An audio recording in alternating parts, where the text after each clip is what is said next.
السلام علیکم ورحمۃ اللہ وبرکاتہ۔ اعوذ باللہ من الشیطان الرجیم، بسم اللہ الرحمن الرحیم۔ فقد قال اللہ تعالی فی الکتاب المجید، ابتدعوها ما كتبناها علیہم۔ محترم حضرات،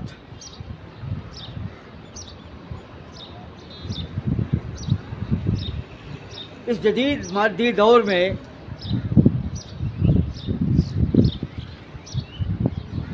نت نئے نظریات و افکار اور بدعات و خرافات کا دورہ ہے، اور اس دور میں یہ قباحت و شناعت یعنی برائی اس درجہ عام ہو گئی ہے کہ اہل حق میں بھی اللہ نے، یا اہل حق میں بھی ایسے لوگ پیدا ہو چکے ہیں جو اپنے منہج میں، اپنی فکر و نظر میں، اپنے دین کی فہم میں برگشتہ نظر آتے ہیں۔ کچھ لوگ تو ایسے ہوتے ہیں جو اپنی خلقی اور جبلی طور پر، اپنی ذہنی ساخت کی بنیاد پر ڈھیلے ڈھالے ہوتے ہیں اور صلح کل اور امن و آشتی کے خواہاں ہوتے ہیں کہ دنیا میں اختلاف نہیں ہونا چاہیے، آپس میں تناؤ نہیں ہونا چاہیے، جھگڑا نہیں ہونا چاہیے، ہمیں فلاں فلاں کی مذمت نہیں کرنا چاہیے، ان کے نظریات ایسے ہیں، ہم کو کیا مطلب۔ تو کچھ لوگ ایسے ہوتے ہیں جو اپنی جبلی اور اپنی خلقت میں اسی نہج کے ہوتے ہیں۔ اس قبیل کے لوگوں کا منہج حق یا صحیح راہ سے ہٹ جانا، برگشتہ ہونا زیادہ آسان ہوتا ہے، اور کچھ لوگ اپنی فطرت میں، اپنی طبیعت کے اعتبار سے شدت و حدت والے ہوتے ہیں، اس میں گرمی ہوتی ہے، شدت ہوتی ہے، سختی ہوتی ہے۔ ایسے لوگ اپنے منہج میں، اپنے طرز حیات میں، اپنے طرز زندگی میں کافی سخت کوش واقع ہوئے ہیں، اور ان لوگوں کے منہج کو، ان کے افکار کو، نظریات کو بدلنا اتنا آسان نہیں ہوتا ہے۔ تو مسلک حق سے وابستہ لوگوں میں جو لوگ اس قبیل کے ہیں، جن میں ڈھیلا پن پایا جاتا ہے، ان کے رہ حق سے برگشتہ ہونے کے چانسز زیادہ ہوتے ہیں۔ ایسے ہی کچھ لوگ جو ہیں اسی فطری عمل کی بنیاد پر ہمارے اہل حدیث مسلک میں بھی ایک طبقہ نوجوانوں کا بھی اور بزرگوں کا بھی ایسا ہے جو اپنے اس ڈھیلے پن کی بنیاد پر یا اپنی اس کمزور فکر و نظر کی بنیاد پر ڈھیلا واقع ہوا ہے، لچیلا واقع ہوا ہے، اور جو امن اور چین کا، صلح و آشتی کا اور راحت و چین کا خوگر اور عادی نظر آتا ہے۔ ان لوگوں کا برگشتہ ہونا آسان ہوتا ہے بمقابلہ ان لوگوں کے جن میں شدت و حدت پائی جاتی ہے۔ آج کے اس جدید مادی دور میں میڈیا کی ہمہ ہمی کی بنیاد پر اور توسع اور بلندی فکر و نظر کی بنیاد پر، روشن ضمیری کی بنیاد پر، جدت ترازی کی بنیاد پر اہل حق میں بھی ایک طبقہ ایسا پیدا ہو چکا ہے جو سلفی منہج کا دعویٰ کرنے کے باوجود بھی دین سے برگشتہ نظر آتا ہے، اور اہل بدعت کی مدحت کرتا ہے، تعریف کرتا ہے۔ اللہ کے رسول صلی اللہ تعالی علیہ وسلم نے اسی خطرے کی بنیاد پر پیش گوئی فرما دی تھی۔ نبی کریم صلی اللہ تعالی علیہ وسلم کی حدیث جو ہے نبی کے سینے پر وحی الہی کی بنیاد پر نازل ہوتی ہے۔ اللہ نے وحی الہی کی خبر کی بنیاد پر یہ پیش گوئی فرما دی تھی کہ میری امت میں یہود کی پیروی کرنے والے پیدا ہو جائیں گے، یقیناً میری امت میں کچھ لوگ ایسے ہوں گے جو یہودی فطرت کے مطابق جو ہیں ان کے قدم بقدم چلیں گے، بالکل ایسے جیسے ایک جوتا دوسرے جوتے کے مشابہ ہوتا ہے۔ یہاں تک کہ اگر ایک یہودی نے اپنی ماں سے بدکاری کی ہوگی تو مسلمانوں میں بھی کچھ لوگ ایسے ہوں گے جو اس عمل کو دہرانے والے ہوں گے۔ اس کے بعد اللہ کے رسول نے فرمایا کہ یہود و نصارہ میں 72 فرقے ہوئے ان کے دین میں، میری امت میں 73 فرقے ہوں گے۔ نبی کریم صلی اللہ تعالیٰ علیہ وسلم کے صحابہ نے سوال فرمایا، استفسار فرمایا کہ اے اللہ کے رسول، ہاں اللہ کے رسول کی حدیث مکمل یہ تھی کہ میری امت میں بھی 73 فرقے پیدا ہوں گے، ان میں تمام لوگ جو ہیں جہنمی ہوں گے، صرف ایک جماعت کے علاوہ، ایک طبقے کے علاوہ، ایک طائفے کے علاوہ، سب کے سب کلھا فی النار، سب کے سب جہنمی ہوں گے۔ نبی کونین صلی اللہ تعالیٰ علیہ وسلم کے اس فرمانے کے بعد صحابہ نے سوال کیا کہ اے اللہ کے رسول، اس میں فرقہ ناجیہ کون ہوگا، نجات پانے والا، یا مشرب حق پر وابستہ کون ہوگا؟ تو اللہ کے رسول نے فرمایا ما انا علیہ و اصحابی، یہ وہ طبقہ ہوگا جو میرے اور میرے صحابہ کے طریقے پر ہوگا۔ یہ حدیث ترمذی میں ہے، اور ترمذی کی اس سند کی تحسین کی گئی ہے۔ علامہ البانی نے اس کو محفوظ قرار دیا ہے، علامہ ابن تیمیہ نے اس کو محفوظ قرار دیا ہے، علامہ البانی نے اس کو حسن قرار دیا ہے، اور یہ حدیث جو ہے بیہقی میں ہے، ترمذی میں ہے، حاکم میں ہے، علامہ ابن وزیر نے اس کو بیان کیا ہے، ابن حزم نے اس کو بیان کیا ہے، ابن تیمیہ نے اس کو بیان کیا ہے، اور جدید دور کے تمام سلفی علماء نے اس کی تحسین فرمائی ہے، اس حدیث کو حسن قرار دیا ہے۔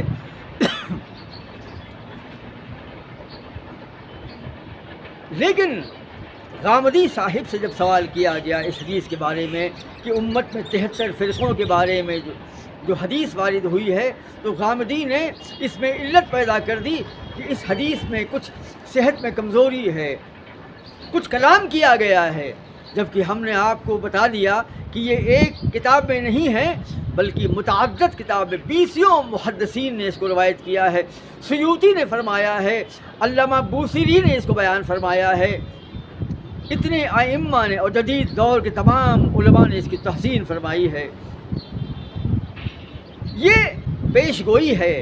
نبی کریم صلی اللہ تعالی علیہ وسلم نے، اور قرآن عظیم میں بھی اس بات پر زور دیا گیا ہے کہ وَاعْتَصِمُوا بِحَبْلِ اللَّهِ جَمِيعًا وَلَا تَفَرَّقُوا، تم لوگ اللہ کی رسی کو مضبوطی سے تھامے رہو اور فرقہ فرقہ مت ہو جانا۔ یہ حدیث جو ہے اللہ کے نبی کے سینے پر وحی الہی کے بنیاد پر نازل کی گئی، اور اللہ کے رسول نے مستقبل کے اخبار کو، مستقبل کی خبروں کو جو ہے بیان فرما دیا۔ یہ حدیث ایسی ہرگز نہیں اس سے صرف نظر کیا جائے۔ نبی کریم صلی اللہ تعالی علیہ وسلم نے مستقبل میں وارد ہونے والے فتنوں کے بارے میں جن جن احادیث میں جو جو فرمایا ہے وہ منعن ثابت ہوا ہے۔ دنیا والوں نے دیکھا کہ کچھ پیش گوئیاں قرآن عظیم میں بیان کردہ ہیں، اور کچھ اللہ کے رسول کے زمانے میں محدث ابن جوزی نے اپنی تلبیس ابلیس میں جو ہے بڑی وضاحت کے ساتھ گمراہ فرقوں کا ذکر کیا ہے، اور ایک عظیم مورخ ہے ائمہ تلبیس کتاب، ایک ضخیم کتاب لکھی ہے، اس میں انہوں نے ارباب بدعت اور ارباب شرک کی تاریخ لکھی ہے، اور ان تمام گمراہ ائمہ کا ذکر کیا ہے جن لوگوں نے دنیا میں شرک اور بدعت کو ایجاد کیا، دین میں نئے نئے نظریات و نئے نئے افکار کو ایجاد کیا۔ لیکن منہج جدید میں جدید دور میں ایک طبقہ ایسا ہے جماعت اسلامی کا اور غامدی کے ماننے والوں کا، ڈاکٹر اسرار کے ماننے والوں کا، مولانا مودودی کے مقلدین کا اور اخوان المسلمین کے مقلدین کا، جو ان باتوں کو جو ہے ان باتوں پر زور نہیں دیتا ہے، اور اس لیے کہ یہ طبقہ خود بھی بدعت زدہ ہے، جبکہ یہ حدیث اس لائق ہے کہ تمام ائمہ و محدثین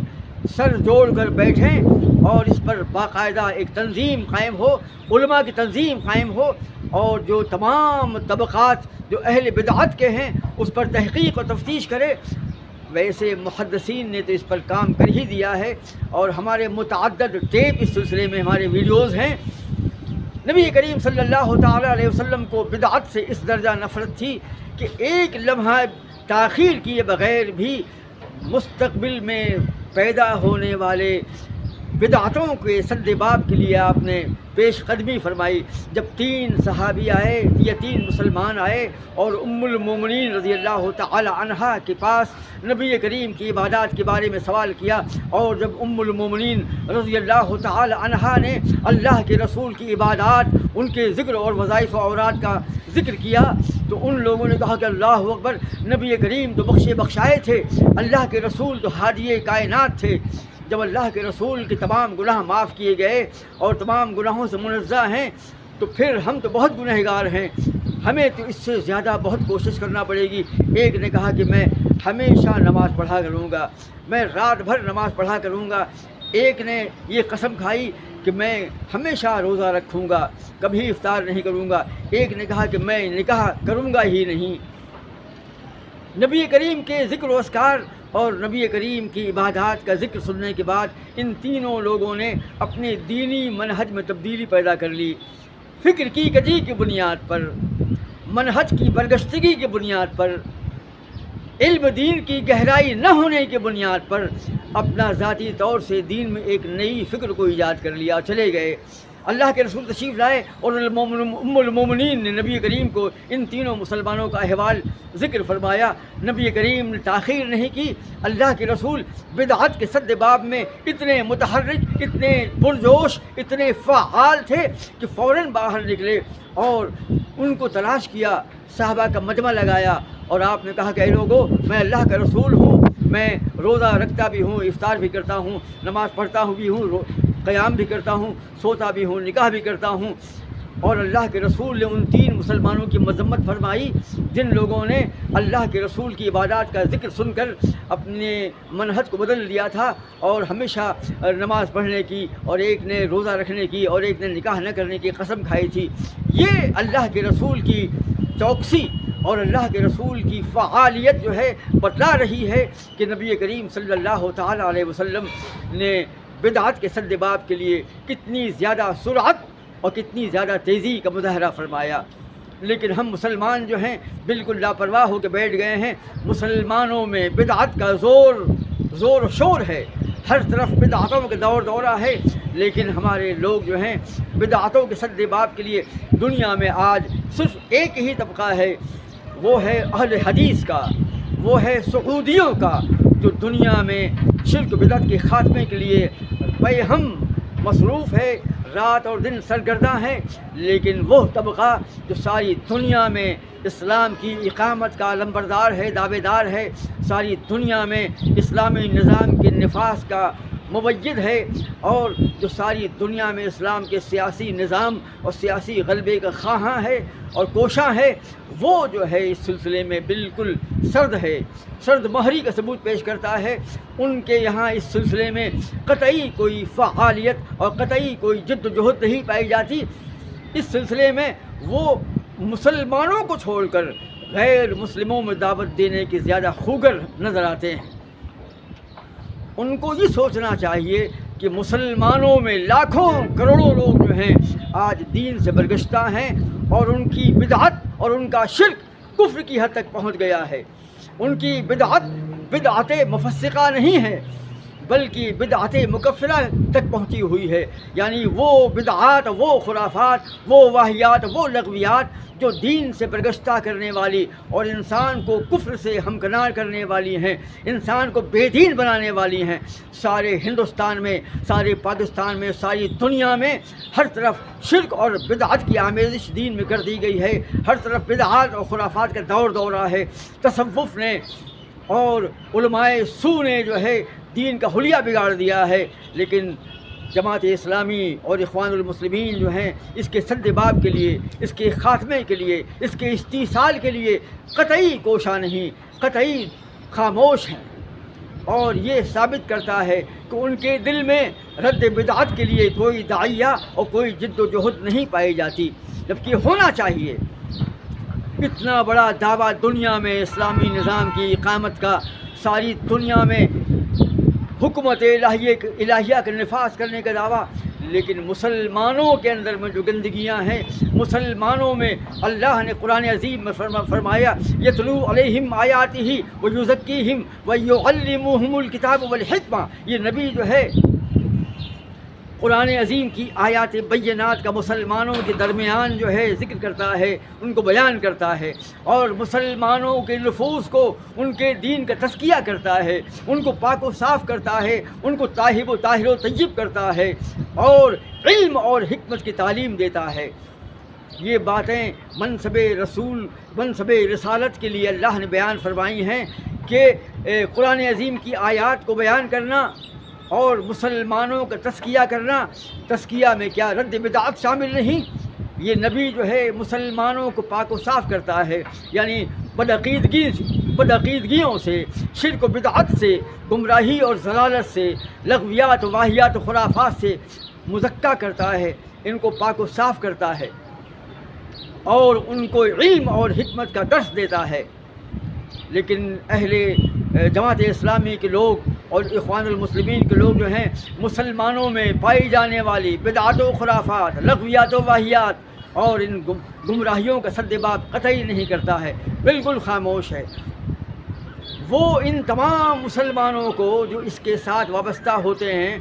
یہ اس کے متفقین بن جاتے ہیں، اور ان کی تمام تر خرافات اور بدعات کے ساتھ قبول کرتا ہے، ان کا سد باب نہیں کرتا ہے، ان کا خاتمہ نہیں کرتا ہے، ان کے نظریات کا استیصال نہیں کرتا ہے، بلکہ اس کو ان لوگوں کو منوعاً قبول کر لیتا ہے، ان کا استقبال کرتا ہے۔ جبکہ اللہ کے رسول نے فرمایا کہ میری امت میں یہود و نصارہ میں 73 فرقے پیدا ہوں گے، اور میری امت میں یہود و نصارہ میں 72 فرقے پیدا ہوں گے، ہوئے تھے، اور میری امت میں جو ہے 73 فرقے پیدا ہوں گے۔ اور اللہ کے نبی کے زمانے میں خود عام جو 3 مسلمان آئے تھے، جس محدث نے یہ کتاب لکھی ہے، جس میں یہ حدیث نقل کی ہے، اس مصنف نے کتاب کے حاشیے میں لکھا ہے کہ یہ پہلا واقعہ تھا، یعنی نبی کے زمانے میں 3 مسلمانوں کے دل میں پیدا ہونے والا یہ پہلا معاملہ تھا کہ ان لوگوں نے دین میں اپنے منہج میں کجی پائی یا کجی کا شکار ہوئے۔ یہ بہت بڑی بات ہے، یہ 3 مسلمانوں کا آنا اور نبی کی عبادات کا ذکر سننا، اور اس کے بعد اپنے نظریات میں، اپنے اعمال میں، اپنے افکار میں یہ تبدیلی اور تغیر پر، حالانکہ وہ حسن ظن کی بنیاد پر تھا، وہ نیکی کی بنیاد پر، حصول نیکی کے لیے، حصول خیر کے لیے ان لوگوں نے، لیکن خیر بھی جو ہے اللہ کے نبی کی حدیث کے بغیر جو ہے خیر نہیں ہے، بلکہ وہ شر ہے۔ یہ پہلا واقعہ تھا جبکہ مسلمانوں میں کسی کے دل میں بدعت زدگی پیدا ہو گئی تھی۔ اللہ کے رسول نے اس کا خاتمہ کیا۔ نبی کریم کے زمانے کے بعد جو ہے جب خلافت ہوئی تو عبداللہ بن سبا جو ہے یہ پہلا بدترین انسان تھا، مالک اشتر، ان لوگوں نے جو ہے دنیا میں جو ہے شیعیت کی داغ بیل ڈالی۔ عبداللہ بن سبا نے مسلمانوں میں ایک ایسا طبقہ پیدا کر دیا، بصرہ میں، مصر میں اور کوفے کے اندر میں، اور ملک شام میں، مدینے میں، مکہ میں، یمن میں، اور ان تمام اسلامی گاؤں میں، شہروں میں عام مسلمانوں کے بیچ میں حضرت علی رضی اللہ تعالی عنہ کے بارے میں اور دین کے بارے میں اور نبی کریم کے بارے میں بدترین بدعات ایجاد کی، اور ان کو مسلمانوں میں عام کر دیا، اور مسلمانوں کو 2 دھڑوں میں تقسیم کر دیا، اور اس عبداللہ بن سبا نے شیعیت کا بیج بو دیا۔ شخصیت پرستی کا بیج بو دیا، یہ اس نے انتقاماً کیا تھا۔ اور انہی کے بیچ میں، انہی شیعوں کے بیچ میں، انہی سبائیوں کے بیچ میں خوارج پیدا ہو گئے۔ اور یہ خوارج جو ہے یہ پہلا طبقہ تھا، یہ پہلی منہجی فکری کجروی تھی کہ اللہ کے رسول کے صحابہ اور خلفاء کے زمانے میں ان کے درمیان سے ایک بڑا طبقہ جو ہے، ہزاروں خوارج جو ہیں حضرت علی اور حضرت امیر معاویہ رضی اللہ تعالی عنہما کے دونوں دھڑوں کو کافر گردانتا ہوا باہر نکل گیا۔ یوں ہی اس کے بعد جو ہے اور خوارج کا کیا وجود ہوا، اس طرح شیعہ اور خوارج جو ہیں الگ ہو گئے۔ اس کے بعد مسلمانوں میں جبریہ، قدریہ، مرجیہ، زیدیہ، شیعہ، روافظ اور ماتریدیہ، اشاعرہ، معتزلہ اور خوارجہ، فلاسفہ، مناطقہ، اور اس کے علاوہ جو ہیں حنفی، شافعی، مالکی، حنبلی، اور تصوف کے اندر میں نقشبندی، چشتی، قادری، سہروردی، اور اس کے بعد دنیا میں تصوف اور فلسفہ و کلام کی راہ سے جو ہیں جدید علوم کی یلغار ہوئی۔ اور اس کے بعد میں یونان سے اور مصر سے اور یورپ سے جب نئی کتابیں جو ہے ترجمہ کی گئیں، ان کتابوں کے اندر میں جو اور ہندوستان کی جو کتابیں تھیں، یونان کی جو کتابیں تھیں، اس سے ویدانتی تعلیم میں تصوف داخل ہو گیا، اور کلام نے اور منطق و فلسفہ نے اور جدید علم سائنس نے بھی سائنس کے علوم میں ہم تفصیل کرنے والے ہیں بعد میں، لیکن مسلمانوں میں جو سائنٹسٹ گزرے ہیں، جو حکماء اور فلاسفہ گزرے تھے، جو مناطقہ گزرے تھے، ان میں بھی فکری کجروی آئی تھی، کیونکہ ان سے دین کا تعلق کم تھا۔ اس طریقے سے جدید نئے نظریات، نئے باطل افکار جو ہیں اسلام میں در آئے۔ محدثین نے اپنی کتابوں میں ان جدید فرقوں کا رد کیا۔ آپ سوچئے مسلمانوں، آپ تدبر کیجئے، آپ تفکر کیجئے کہ اللہ کے رسول نے مسلمانوں کو جو ہے اپنی راستے پر چلنے کی تلقین فرمائی تھی کہ یہ میرا راستہ ہے۔ آپ نے ایک خط مستقیم کھینچا، ایک سیدھی لائن کھینچی اور دائیں بائیں چند لائنیں کھینچی اور کہا کہ یہ راستہ جو سیدھا گیا ہے یہ ھذا سبیلی، یہ میرا راستہ ہے۔ اور دائیں بائیں جو لکیریں بنائیں، نبی کریم نے کہا کہ یہ شیطان کے راستے ہیں، اور ہر راستے کے دروازے پر ایک شیطان جو ہے دعوت دے رہا ہے ان کی پیروی کرنے کے لیے۔ نبی کریم نے کہا کہ جو سیدھی راہ چلا گیا، جو میرے راستے پر چلا گیا، وہ راہ یاب ہوگا، ظفر یاب ہوگا، اور جو دائیں بائیں گھوم گیا وہ گمراہ ہو جائے گا۔ آپ سوچئے کہ اللہ کے رسول صلی اللہ تعالی علیہ وسلم ایک ایسا دین لے کر آئے تھے جو آسمان سے نازل کیا گیا تھا۔ اللہ کے رسول نے یا ایھا رسول بلغ ما انزل الیک من ربک، اے نبی آپ وہ پہنچا دیجئے جو آسمان سے آپ کی سینہ مقدس پر نازل کیا گیا ہے۔ نبی کریم کو اللہ نے اس چیز کی تبلیغ کا حکم دیا تھا جو آسمان سے نبی کے سینے پر نازل ہوا تھا، اور وہ ہے اللہ کا کلام، قرآن عظیم کی آیات بینات، اور نبی کریم کے سینے پر وارد ہونے والی وہ احادیث نبویہ۔ یہ دو چیزیں آسمان سے نازل ہوئی تھیں، اس لیے کہ قرآن عظیم جو ہے وحی مطلوع ہے، اور نبی کی حدیث جو ہے یہ وحی غیر مطلوع ہے۔ دونوں وحی ہیں، حدیث بھی اللہ کا کلام ہے اور قرآن عظیم تو اللہ کا کلام ہے ہی۔ اللہ کے رسول، اللہ نے کہا اے نبی بلغ ما انزل الیک من ربک، آپ وہ پہنچائیے جو آسمان سے اللہ نے آپ کے سینے پر نازل کیا ہے۔ میں کہتا ہوں کہ اللہ کے رسول کے انتقال کے بعد یہ دنیا بھر کے نئے نظریات، یہ افکار باطلہ، یہ خیالات فاسدہ، اور یہ نئے افکار، یہ نئے نظریات، یہ نئے علوم اور یہ نئی راہیں کیا بدعت نہیں ہیں؟ علماء دیوبند میں ایسی کون سی برائی ہے؟ علماء بریلویہ میں اور علماء دیوبند میں اور جماعت اسلامی میں ایسی کون سی وہ برائی موجود نہیں ہے جو اللہ کے رسول کے راستے سے ہٹی ہوئی ہے؟ میں کہتا ہوں کیا اسلام میں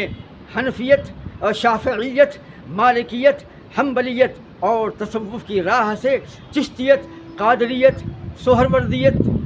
اور نقشبندیت اور اشعریت اور ماتریدیت اور شیعیت اور تصوف اور عقیدہ حلول اور عقیدہ وحدت الوجود، عقیدہ وحدت الشہود، کشف قبور، تصور شیخ اور تصور رسول، کیا ان باتوں کی اسلام میں کوئی گنجائش ہے؟ یہ تمام باتیں اللہ کے رسول کے بہت بعد میں ایجاد کی گئیں۔ خیر القرون میں ہی اللہ کے رسول کے یہ فرمانے کے بعد بھی کہ سب سے اچھا زمانہ میرا زمانہ ہے، پھر وہ زمانہ جو اس کے بعد کا زمانہ ہے، پھر وہ زمانہ جو اس کے بعد کا زمانہ ہے۔ ایک اور حدیث میں علامہ حافظ ذہبی لائے ہیں کہ اس کے بعد آپ نے مزید کہا کہ پھر وہ لوگ جو اس کے بعد آنے والے ہیں، یعنی صحابہ، تابعین، تبع تابعین، ادباء و تبع تابعین، یہ طبقہ جو ہے 300 ایئرز تک، 300 سال تک یہ دور جو ہے محیط ہے۔ نبی کریم نے فرمایا کہ 300 سال کا یہ دور مقدس جو ہے یہ خیر القرون ہے، تمام زمانوں میں سب سے بہتر زمانہ ہے۔ یقیناً سبائیہ، کلابیہ، سبائیہ، شیعہ اور جبری، قدری، مرجی اسی دور میں پیدا ہوئے، لیکن تصوف کے باطل فرقے اس کے بعد میں 4 صدی ہجری میں حنفیت، شافعیت، مالکیت اور حنبلیت وجود میں آئے۔ اس کے بعد ہندوستان میں 5ویں 6 صدی ہجری میں نقشبندیت، سہروردیت، چشتیت اور قادریت وجود میں آئے۔ اس کے بعد 6 صدی ہجری میں عقیدہ حلول، عقیدہ وحدت الوجود، عقیدہ وحدت الشہود اور عقیدہ حلول اور فنا فی اللہ، بقاء باللہ، تصور شیخ اور کشف قبور۔ اور یہ اس کے بعد بہت پہلے یعنی 300 سال کے اندر جو ہے مناطقہ، فلاسفہ، اشاعرہ، ماتریدیہ، یہ مسالک بھی علم کلام کے، یعنی علم کلام کے الگ الگ سلاسل متفرقہ اور منطق اور فلسفہ کی راہ سے داخل ہونے والی الگ الگ راہیں اور تصوف کے راستے سے داخل ہونے والی یہ چشتیت اور قادریت وغیرہ، یہ تمام چیزیں آپ سوچئے کہ اللہ کے رسول کا مقصود تھا؟ کیا اللہ کا مطلوب تھا؟ کیا یہ تمام چیزیں اللہ کو محمود تھیں؟ یقیناً نہیں، اللہ کے رسول کی پیش گوئی تھی۔ نبی کریم نے یہ بات کہی کہ میری امت میں 73 فرقے ہوں گے، یہ پیش گوئی ہے اور اس پر ہم کو کان دھرنا چاہیے، ہمیں اس پر تدبر کرنا چاہیے، ہمیں تفکر کرنا چاہیے۔ علامہ ابن جوزی نے تلبیس ابلیس میں ان باطل فرقوں کا رد فرمایا ہے، اور ابن تیمیہ نے، حافظ ذہبی نے اور ابن کثیر نے، تمام مورخین نے ہر زمانے میں گمراہ فرقوں کی تاریخ کو مرتب فرمایا ہے۔ اور ائمہ تلبیس نامی کتاب کے مصنف نے جو ہے اپنی اس ضخیم کتاب میں ان تمام گمراہوں کا ذکر کیا ہے۔ کیا یہ سب بے معنی ہے؟ یقیناً ان محدثین نے اور ان مورخین نے، ان مؤلفین و مصنفین نے اور ان مورخین نے اللہ کے رسول کی ان احادیث کو پیش نگاہ رکھا ہوگا کہ جس میں اللہ کے رسول نے اپنی امت میں بعد میں آنے والے باطل فرقوں کا ذکر کیا۔ آج اہل حدیث میں، نوجوانوں میں میڈیا کی بنیاد پر، انٹرنیٹ کی بنیاد پر اور جدید دور میں جدید فرقوں سے تال میل کی بنیاد پر اور مودودیت، مرزائیت اور غامدیت اور فلاحیت اور اخوانیت، ان گمراہ فرقوں کی بنیاد پر یا ان کے لوگوں سے تال میل کی بنیاد پر یا ان کے بیچ میں آپس میں میل جول کی بنیاد پر ہمارے اہل حدیث کے کچھ نوجوانوں میں ان کے ویڈیوز دیکھنے کی بنیاد پر اور ان کی کتابوں کے مطالعہ کرنے کی بنیاد پر منہجی گمراہی پیدا ہو رہی ہے، اور ایک طبقہ جو ہے متاثر نظر آتا ہے۔ اور اہل حدیث علماء کا بھی ایک طبقہ بہت کم ہے، دال میں نمک کے برابر ہے۔ لاکھوں میں چند علماء جو ہیں ہندوستان کی جماعت اسلامی مرکزی ہند میں جو ہیں چند علماء جو ہیں وہاں پر کام کر رہے ہیں، جو سلفی بھی ہیں، اہل حدیث ہیں، لیکن آج وہ اخوانی بن چکے ہیں۔ لیکن ہر شہر میں جو مساجد اہل حدیث ہیں وہاں پر چند نوجوانوں کا ایک طبقہ جو ہے جو اپنے آپ کو خاموش رکھتا ہے، کیونکہ جماعت اسلامی اور اخوانی کے ہاں سریت پائی جاتی ہے، وہ اپنے نظریات اور اپنے باطل افکار کو چھپا کے رکھتے ہیں، بالکل جیسے شیعہ جو ہیں کتمان سے کام لیتے ہیں، وہ تقیہ کرتے ہیں، وہ اپنے نظریات اور اپنے افکار باطلہ کا اظہار نہیں کرتے ہیں، وہ چھپا کے رکھتے ہیں۔ شیعوں کا منہج ہے، ایسے ہی اخوانی اور جماعت اسلامی کے لوگ جو ہیں اپنے منصوبوں اور اپنی آراء اور اپنے خصوصی افکار کو جو ہے چھپا کے رکھتے ہیں، عوام سے نہیں بولتے ہیں۔ وہ نوجوانوں کو اپنا شکار بناتے ہیں، اسکولوں میں، کالجز میں، کانوینٹس کے اندر جا کر کے وہاں پر رابطہ قائم کر کے اپنے پروگرام کروا کر کے مقابلہ کروا کر ان نوجوان اور ان بچوں کے دل میں اپنے لیے نرم گوشہ پیدا کرتے ہیں، ان سے محبت سے پیش آ کر انہیں اپنا گرویدہ بناتے ہیں، اور اس کے بعد جو ہے بڑی میٹھی میٹھی پیاری پیاری باتیں کر کر ان کو متاثر کرتے ہیں۔ اور جدید دور میں میڈیا کے اندر میں ویڈیوز کی فراہمی اور ہر آدمی کو اپنا معافی ضمیر ادا کرنے کا حق ہے، اور وہ اپنے ویڈیوز بنانے کا حق ہے۔ ان ویڈیو کو دیکھ کر کے اہل حدیث کا ایک طبقہ جو ہے متاثر نظر آتا ہے۔ تو میں گزارش کرتا ہوں ائمہ اہل حدیث سے اور ذمہ داران اہل حدیث سے کہ اپنی مساجد میں وہ ان طلباء پر اور ان نوجوانوں پر خاص نگاہ رکھیں، ان پر اس بات پر زور دیں کہ ان کے نوجوان جو ہیں کن سے ملتے ہیں۔ اگر کوئی تحریکی یا جماعت اسلامی یا اخوانی سے کوئی اہل حدیث ملتا ہے، تال میل کرتا ہے، انہیں منع کیا جائے کہ دیکھیے دوستی اور محبت ہم سب سے کریں گے، تعلقات اس جدید دور میں ہمیں سب سے رکھنا پڑیں گے، لیکن زیادہ محبت اور زیادہ قربت اور زیادہ نزدیکی جو ہے اہل بدعت کے ساتھ جو ہے مستقبل اور آخرت کی بربادی کی ضامن بن سکتی ہے۔ لہٰذا دینی اعتبار سے ہمارے نوجوانوں کو اہل بدعت سے دور رہنا چاہیے۔ ہاں، جن میں ذوق ہے، جن میں فہم ہے، جن میں تدبر اور تفکر پایا جاتا ہے، وہ لوگ اگر ایسے ویڈیوز کو دیکھیں جو اخوانی ہیں اور جماعت اسلامی کے ہیں، جن میں سمجھداری ہے، جن میں فہم ہے، فراست ہے، تدبر ہے، تفکر ہے، تو یقیناً اگر وہ تردید کے لیے اور تقلید کے لیے، رد کرنے کے لیے اگر دیکھتے ہیں تو یقیناً یہ مفید ہے۔ لیکن اگر استفادے کی نیت سے، فائدہ حاصل کرنے کے نقطۂ نظر سے اگر آپ جدید دور میں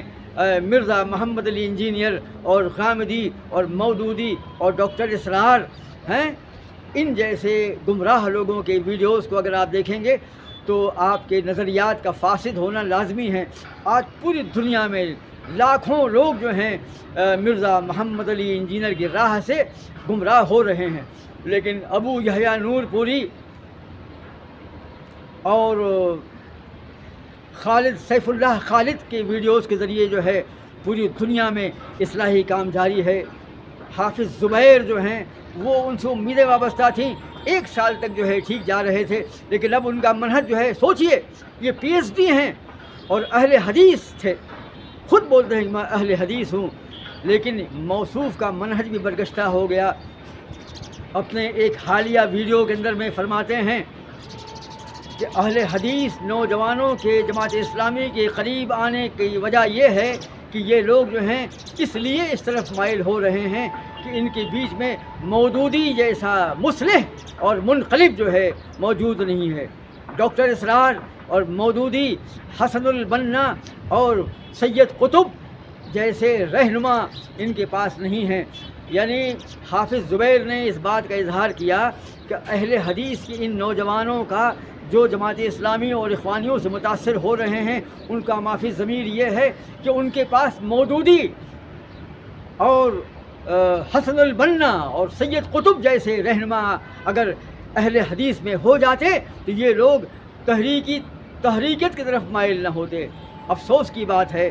یہ وہ لوگ ہیں، یہ ائمہ تلبیس ہیں، یہ ائمہ بدعت اور ائمہ شرک ہیں۔ اللہ کا فضل ہے کہ اہل حدیث میں ایسے لوگ موجود نہیں ہیں، ٹھیک سوچتے ہیں وہ لوگ۔